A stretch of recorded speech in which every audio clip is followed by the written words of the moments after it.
Hi everyone, my name is Ariel Ashbis, and today we will be discussing silence messages from Chapter 6, Nonverbal Communication, Devito, 4th edition. The study of communication was formally conducted by Charles Darwin, who was a geologist and biologist, and amongst many other achievements in his life, Darwin is known for his contributions to modern science as well as the science of evolution. In 1872, Charles Darwin's book, The Expression of the Emotions of Man and Animals, was published. It from then on acted as a helpful guide for researchers in understanding humanistic behavior and expressions and how they correspond with the nervous system, and eventually led us to where we are today, talking about nonverbal communication. And by discussing silence messages, which is one of the 10 nonverbal channels, otherwise known as codes, we're going to dive into some of the recent modern-day examples. Albert Morabian, seen here on the left-hand side, studies showed that 55% of our communication is based upon nonverbal elements. Silence messages have many unique variables based upon the fact that it really does speak for itself. From the two images seen here, one can conclude that the message is being received regardless of whether or not the sender was aware. Devito also points out that silence can be used strategically, thus brings us to our documentable example of its usage in media. Fox News seemed to be quite interested in pop star Taylor Swift's return after a year of silence.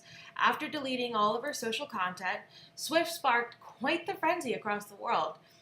One fan in particular tweeted, "You're alive," in response to her verbal return, which is ironic to her latest music video where she says the old Taylor can't come to the phone right now. Why? Because she's dead. Before Swift's year of silence, it would be suggested that people viewed her as extremely open and very vocal. We have heard her speak openly about her romantic relationships in interviews for years, and of course through her music, as well as many other areas in her life, which is important to note when we're thinking about her being silent. As far as speaking goes, I think we can agree Taylor knows what she's doing, even titling one of her albums here on the right, Speak Now. She knows the power of silence. In 2010, she wrote the following lyric, "I've never heard silence quite this loud." Therefore, it's fair for the public to assume that Taylor Swift's year of silence was meant to be heard. Silence has always been a tactic that Swift has used to prepare her fans for a new song or album, and that is exactly what happened with her newest single titled Look What You Made Me Do, her first verbal comeback in a year. Andrew Flanagan from NPR.org stated the following in a recent article. That new single drew 3.74 million plays on Spotify in the 2 days since its release. In the past, Taylor has said that she considers herself to be a feminist. January 21st, 2017, the day of the Women's March, she was absent while many other celebrities attended, leaving a mere tweet in regards to the march seen here, where many fired back at her in anger. However, right or wrong, her absence still serves as a silent message. As far as Swift continuing her positive image of being a role model, that has seemed to come to somewhat of a halt. By remaining absent during such a significant time in women's history resulted in angry parents whose children look up to Swift. Additionally, remaining mute during the 2017 presidential campaign frustrated and angered people even more.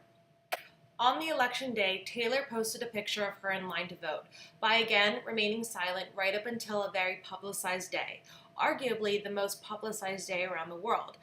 This is another example of her silent messages, but many started to notice this and deemed it unfavorable. Writer Emily Yar from the Washington Post said that Swift should have spoken out verbally. Silence messages are part of our genetic makeup. Communicating in any form is crucial to our survival. From birth, we start communicating by receiving and sending messages. When a baby receives a pacifier, that is an example of a silent message, one that the baby receives. And it might say, "This helps calm me down. I'm calm now." Without spoken words, communication is internally felt. Historically, we can even go as far back into the days of the cavemen and how they expressed any feeling or thought. Eventually, as seen in regards to the other 9 channels of nonverbal communication, it was through facial expressions, touch, etc. that moved us closer to words, but not before the writings on the cave's wall expressed language.